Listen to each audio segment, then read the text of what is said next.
जय हिंद दोस्तों, आप सभी का स्वागत है आपके अपने यूट्यूब चैनल प्रियंका जी के जीएस क्लासेस में। तो दोस्तों, बिहार बीएड एंट्रेंस एग्ज़ाम जो 2025 में होने वाली है, तो उसको लेकर जो है मैं प्रीवियस ईयर क्वेश्चन लेकर आई हूँ। क्योंकि किसी भी एग्ज़ाम की तैयारी करने से पहले आपको जो है उसका सिलेबस देखना है और सिलेबस के बाद प्रीवियस ईयर क्वेश्चन पढ़ना है। क्योंकि प्रीवियस ईयर क्वेश्चन पढ़ने के बाद ही हमें पता चलता है कि हमारे एग्ज़ाम का लेवल कैसे होने वाला है।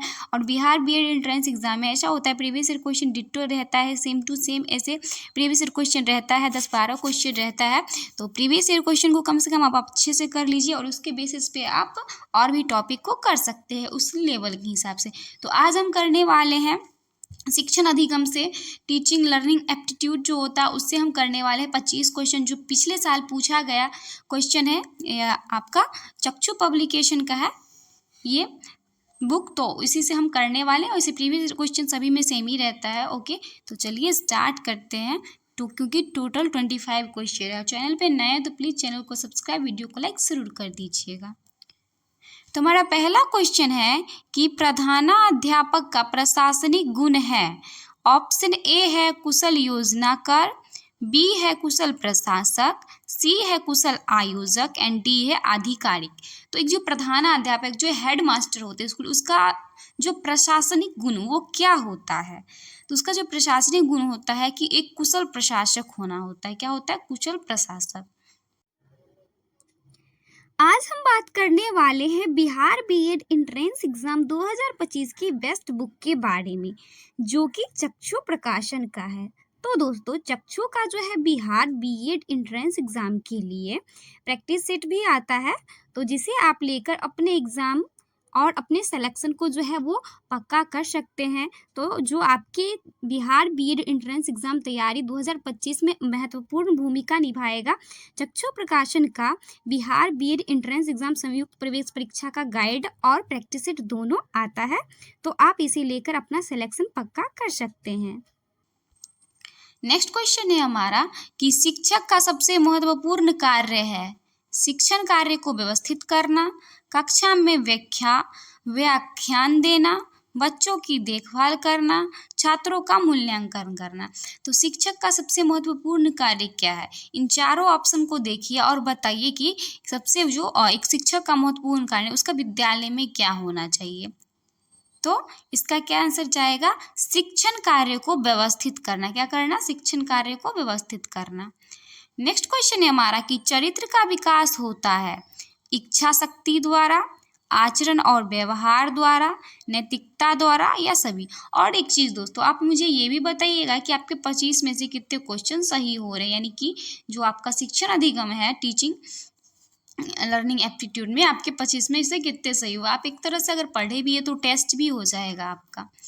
तो चरित्र का विकास होता है इच्छा शक्ति द्वारा, आचरण और व्यवहार द्वारा, नैतिकता द्वारा। तो मुझे तो लगता है इसका आंसर सभी जाना चाहिए क्योंकि सभी पॉजिटिव बातें हैं। नेक्स्ट क्वेश्चन है हमारा कि छात्रों को स्कूल में खेल क्यों खेलना चाहिए? बहुत अच्छा क्वेश्चन। ऑप्शन ए है यह उन्हें शारीरिक रूप से मजबूत बनाएगा। ऑप्शन बी है इनमें शिक्षक का काम आसान हो जाएगा। ऑप्शन सी है टाइम पास करने में मददगार साबित होगा। यह सहयोग और भौतिक संतुलन विकसित करेगा। तो सबसे अच्छा ऑप्शन क्या लग रहा है कि छात्रों को स्कूल में खेल क्यों खेलना जरूरी है? ऑब्वियसली ये तो बिल्कुल नहीं होगा कि टाइम पास करने में मददगार होगा। इसके लिए इसमें शिक्षक का काम, बच्चों के खेलने से शिक्षक का काम क्या आसान होगा, यह उन्हें शारीरिक रूप से मजबूत बनाता है। लेकिन हमें ऑप्शन जो है अगर चौथा लेकिन दिया है ज़्यादा पॉजिटिव है, इसीलिए हम ये नहीं देंगे। ओके, तो यह सहयोग और भौतिक संतुलन विकसित करता है। क्या करता है? सहयोग और भौतिक संतुलन क्या करता है? विकसित करता है। क्योंकि बच्चे हमेशा पढ़ाई ही करेगा तो वो उब जाएगा, इसीलिए उसे क्या करना है? खेलना भी जरूरी है। नेक्स्ट क्वेश्चन है कि स्वयं क्या है? स्वयं क्या है? गैर सरकारी संगठन, शिक्षा के सिद्धांतों को प्राप्त करने के लिए डिजिटल कार्यक्रम, ऑनलाइन प्लेटफॉर्म और एक वेबसाइट का नाम। क्या है? स्वयं क्या है? तो मुझे लगता है मैं पढ़ी थी स्वयं योजना, आई थिंक जो है वो उड़ीसा सरकार के द्वारा चलाया गया था स्वयं योजना। और तो इसका जो स्वयं योजना मणिपुर या उड़ीसा सरकार होगा। एक सेकेंड, हाँ यस, जो स्वयं योजना है वो ओडिशा सरकार के द्वारा ही चलाया गया था, जो कि एक शिक्षा के सिद्धांतों को प्राप्त करने के लिए डिजिटल कार्यक्रम था। ओके, नेक्स्ट क्वेश्चन देखते हैं कि कक्षा में शिक्षक की भूमिका होनी चाहिए एक लोकतांत्रिक नेता की, एक निर्देशक की, एक तानाशाह की होनी चाहिए? कभी नहीं। क्या होगा इसका आंसर, क्या होना चाहिए? तो एक शिक्षक का जो छात्र मतलब कक्षा में जो होना चाहिए वो लोकतांत्रिक होना चाहिए। पॉजिटिव लग रहा है सारे ऑप्शन के हिसाब से, तो लोकतांत्रिक चीज़ जो होती है पॉजिटिव में जाता है। नेक्स्ट क्वेश्चन है हमारा कि TLM, आप जानते हैं कि DLED जो करता है या BEd करते हैं तो TLM बनाते हैं, TLM का यूज़ करके बच्चों को पढ़ाते हैं। TLM का उपयोग डाइस के लिए किया जाना चाहिए, शिक्षण को अधिक उपयोगी बनाने के लिए, शिक्षण को प्रभावशाली बनाने के लिए, ठोस उदाहरण प्रदान करने के लिए, या सीखने की सुविधा। तो TLM का प्रयोग क्यों करते हैं बच्चों के सामने? तो क्यों करते हैं? ये सीखने की सुविधा है, क्योंकि बच्चों को सीखने में मदद करता है, इसीलिए हम TLM का प्रयोग करते हैं। नेक्स्ट क्वेश्चन है हमारा कि सबसे प्रभावी शिक्षण सहायता है, सबसे प्रभावी शिक्षण सहायता है गैर अनुमान यानी अप्रक्षेपित, प्रत्यक्ष अनुमान, अनुमान यानी प्रक्षेपित, इनमें से कोई नहीं। यानी सबसे प्रभावी शिक्षण सहायता क्या है, क्या होगा इन चारों ऑप्शन में? तो इसका आंसर हो जाएगा आपका अनुभव। क्या हो जाएगा? अनुभव हो। तो क्या आंसर हो जाएगा? बी, अनुभव। नेक्स्ट क्वेश्चन देखते हैं, हमारा अगला क्वेश्चन है कि एक सशक्त विद्यालय अपने शिक्षकों में निम्नलिखित में से किस गुण को सबसे अधिक बढ़ावा देगा? एक अच्छा विद्यालय, एक सशक्त विद्यालय अपने शिक्षकों में को किस गुण में सबसे अधिक जो है वो बढ़ावा देगा, ये हमसे पूछ रहा है। ऑप्शन ए है स्मृति, बी अनुशासित स्वभाव, सी योग्यता या प्रयोग करने की प्रवृत्ति। तो एक सशक्त विद्यालय अपने शिक्षकों में जो है वो योग्यता को सबसे अधिक बढ़ावा देना चाहिए और वो देगा। नेक्स्ट क्वेश्चन है कि नैतिकता किसका विज्ञान है? सौंदर्य का, सच्चाई का, आचरण का, या दिमाग? ये तो अच्छा क्वेश्चन है और आप बता सकते हैं किसका, नैतिकता किसका विज्ञान है, किसका विज्ञान होता है नैतिकता? तो ये हो जाएगा हमारे आचरण का। हम जैसा आचरण करेंगे उसी तरह ना हमारा नैतिकता दिखता है। नेक्स्ट क्वेश्चन है हमारा कि निम्नलिखित में से कौन सा एक रचनात्मक बच्चे का गुण नहीं है? मौलिकता, विस्तार, नवीनता, या शुद्धता? तो कौन सा एक रचनात्मक बच्चे का गुण नहीं है? तो ये हमारा हो जाएगा शुद्धता।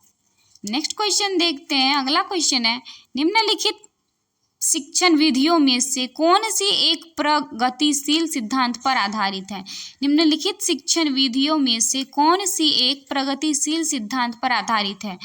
पूछताछ, वियोजक, अधिष्ठापन, या समस्या समाधान? तो ये चार विधि दिया गया है, इनमें से कौन सा जो है वो प्रगतिशील सिद्धांत पर आधारित है? जो प्रगतिशील सिद्धांत पर आधारित है वो है समस्या समाधान।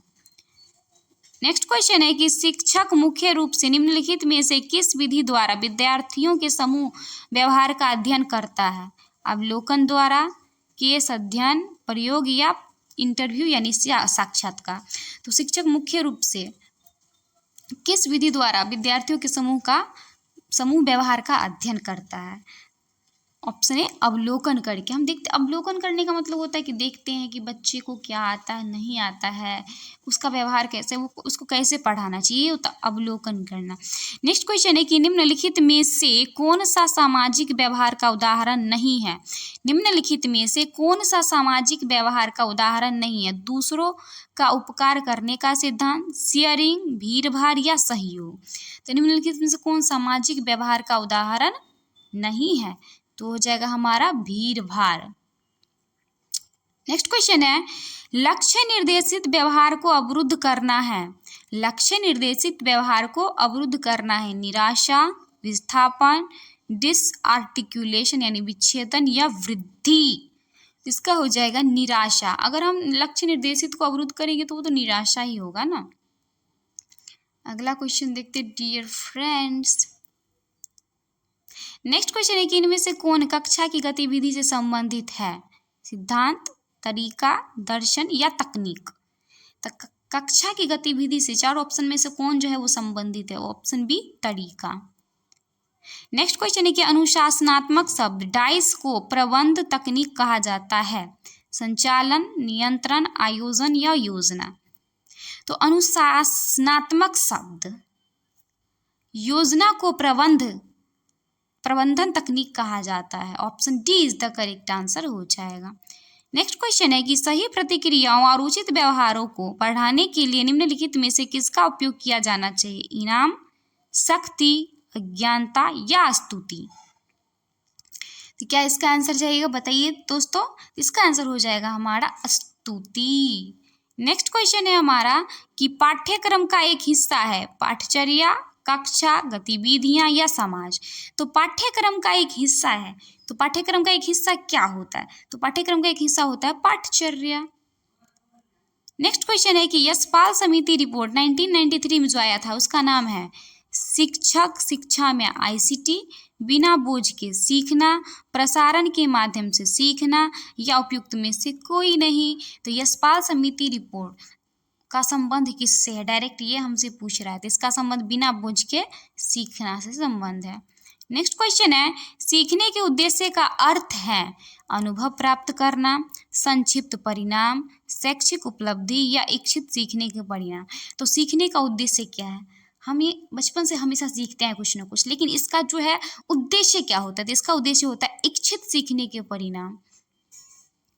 नेक्स्ट क्वेश्चन है कि माइक्रो टीचिंग के भारतीय मॉडल में लिया गया कुल समय है 30 मिनट, 40 मिनट, 36 मिनट या 45 मिनट। तो माइक्रो टीचिंग के भारतीय मॉडल में लिया गया कुल समय, माइक्रो टीचिंग के भारतीय मॉडल में जो लिया गया कुल समय है वो 36 मिनट है। नेक्स्ट क्वेश्चन है कि विकास का अर्थ है गुणात्मक परिवर्तन, नकारात्मक परिवर्तन, गुणवत्ता में वृद्धि या साधारण परिवर्तन।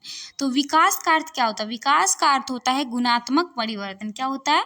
गुणात्मक परिवर्तन। नेक्स्ट क्वेश्चन है कि निम्नलिखित में से किस विद्वान ने मानव विकास की अवधारणा की शुरुआत की? मानव अवधारणा, ध्यान दीजिएगा, मानव विकास की अवधारणा।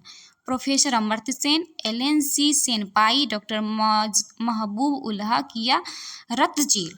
तो मानव विकास की अवधारणा किसने दिए थे? तो ये दिए थे डॉक्टर महबूब अल हक ने। तो वीडियो का लास्ट और आखिरी क्वेश्चन तक पहुंचने प्लीज़ आपसे हम्बल रिक्वेस्ट है, प्लीज़ चैनल को सब्सक्राइब, वीडियो को लाइक ज़रूर कर लीजिएगा और ज़रूर बताइएगा कि आपके कितने क्वेश्चन सही हुए हैं। लास्ट क्वेश्चन है कि शब्द शिक्षा शास्त्र का अध्यापन विज्ञान का अर्थ है बच्चे के मार्गदर्शन के लिए, बच्चे का नेतृत्व करने के लिए, बच्चे को शिक्षित करने के लिए, बच्चे को समझने के लिए। तो शब्द शिक्षा शास्त्र का अध्यापन विज्ञान का अर्थ क्या होता है? तो अर्थ होता है बच्चे के नेतृत्व करने के लिए। तो आई होप आपको वीडियो पसंद आएगा। तो डेली इसी तरह का वीडियो देखने के लिए, बिहार बीएड एंट्रेंस एग्जाम से रिलेटेड सारे वीडियो देखने के लिए प्लीज़ चैनल को सब्सक्राइब ज़रूर कर लीजिएगा। Thanks for watching the video.